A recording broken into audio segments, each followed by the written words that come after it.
We begin our journey with the water towers of Boscombe in Bournemouth and the Parkson Water Tower in Poole. We'll be looking at brick making and manufacturing and questioning the mainstream narrative on buildings in general, history and time as we move forward in our research of our hidden history.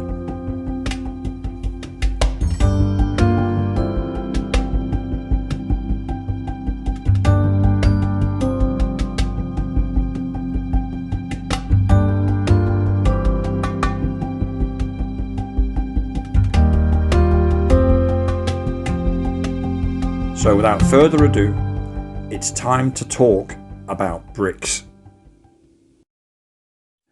Brick. Rectangular block of artificial stone, usually clay burned in a kiln, used as a building material. Early 15th century from Old French briche, which is probably from a Germanic source akin to Middle Dutch briek or a tile. Etymologically, a bit, a fragment, a piece broken off from the verbal root of break.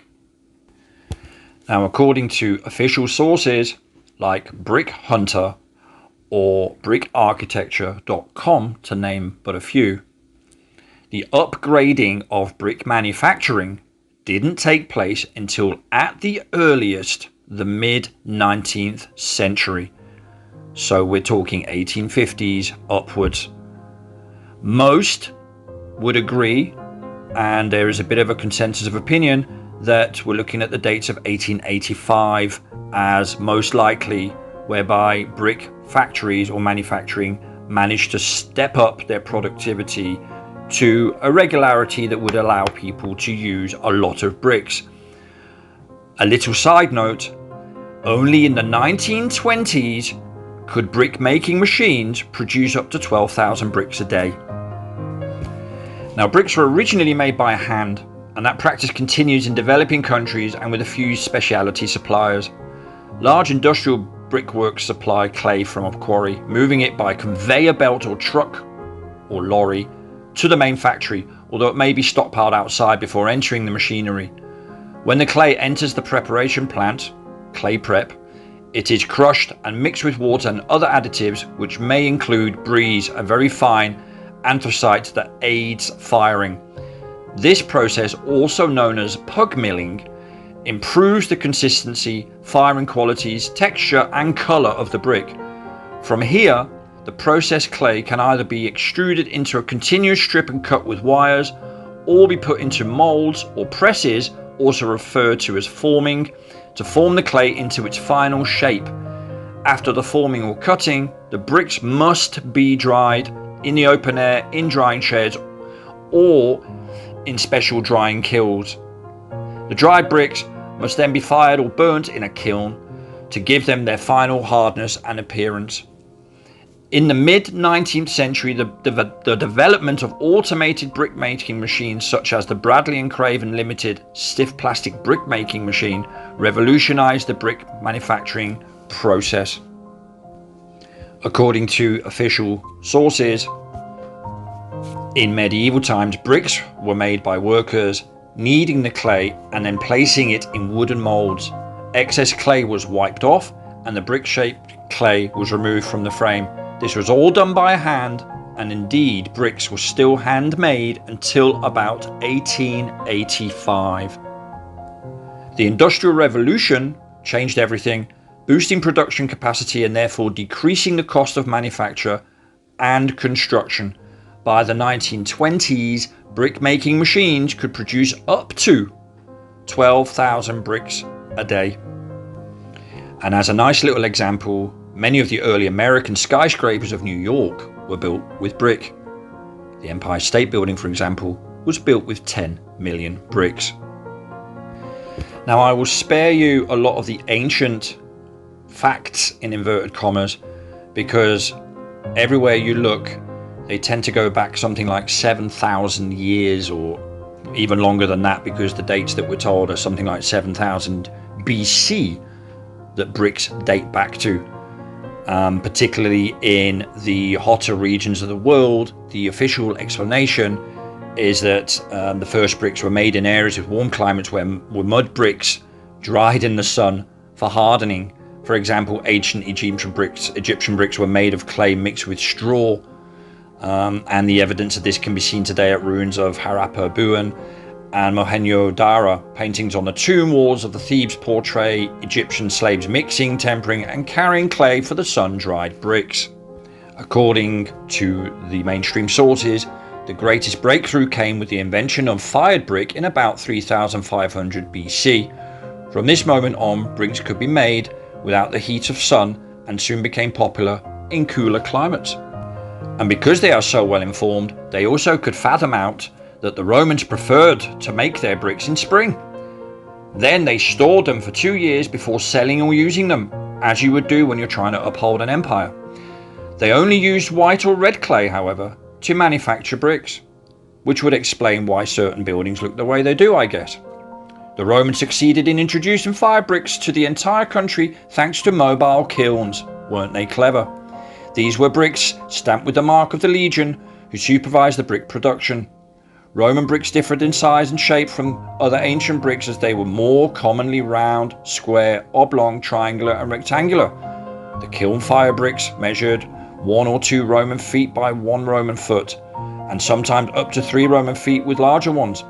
The Romans used brick for public and private buildings over the entire Roman Empire.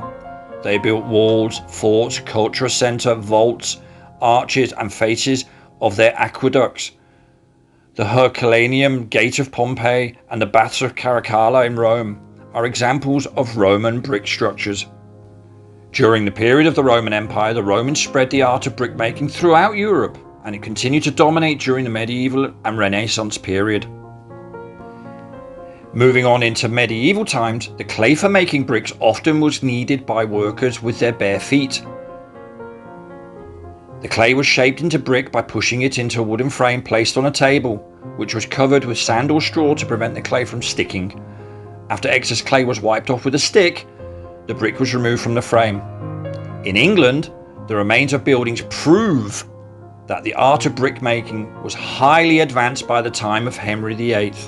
After the Great Fire of London in 1666, the city was rebuilt with mainly bricks because, of course, the Londoners would have waited for a giant fire to almost wipe them out completely before realizing that a change of material could well be beneficial.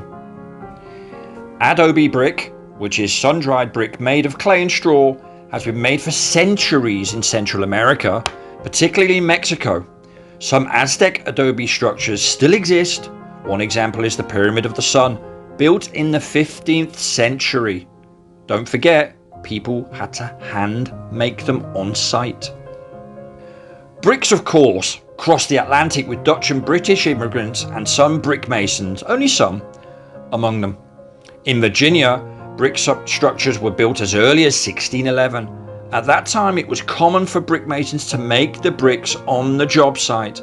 It is known that bricks were transported from Virginia to Bermuda in 1621 in exchange for food and oil. They must have had some fantastic vessels to carry all that weight, that is for sure. During the Renaissance and Baroque periods, exposed brick walls became less and less popular. Consequently, brickwork was covered in plaster.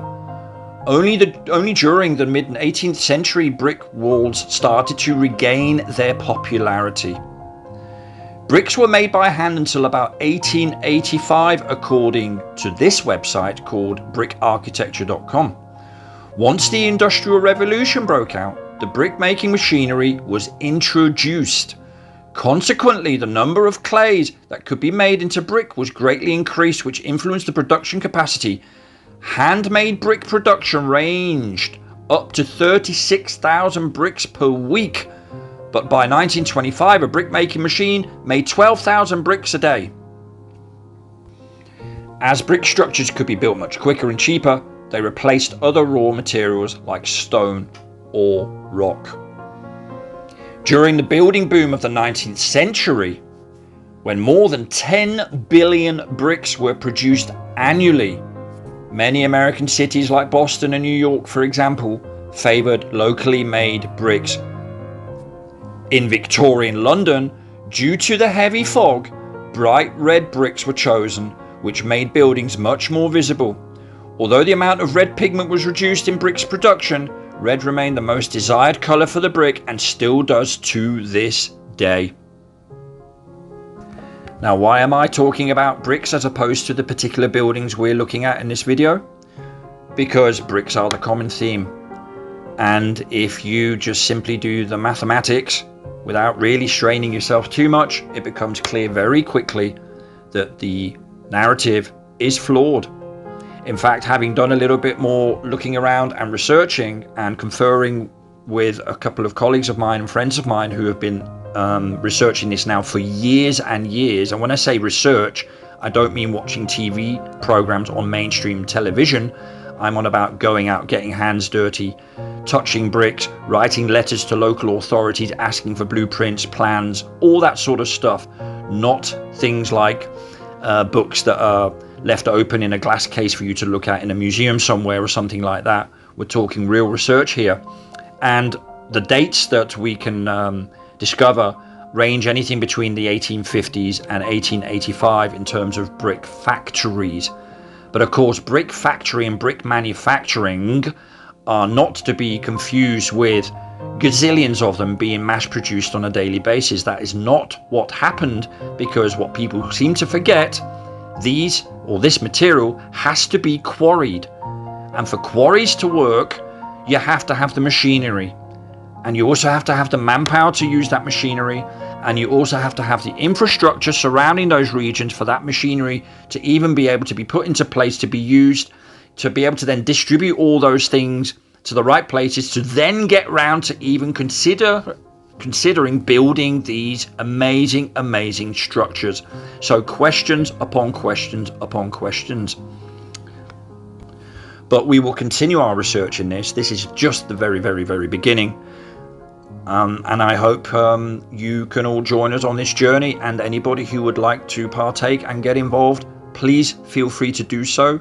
We shall be doing that down here in the south coast of England. We will be growing a little bit of a community to get the ball rolling on this and really start attacking this topic from all angles, because we have been lied to on a ginormous scale. And as Ellie B quite rightly pointed out a few weeks ago on a video with me, she said this is all about the lie itself. And that is the point in all of this.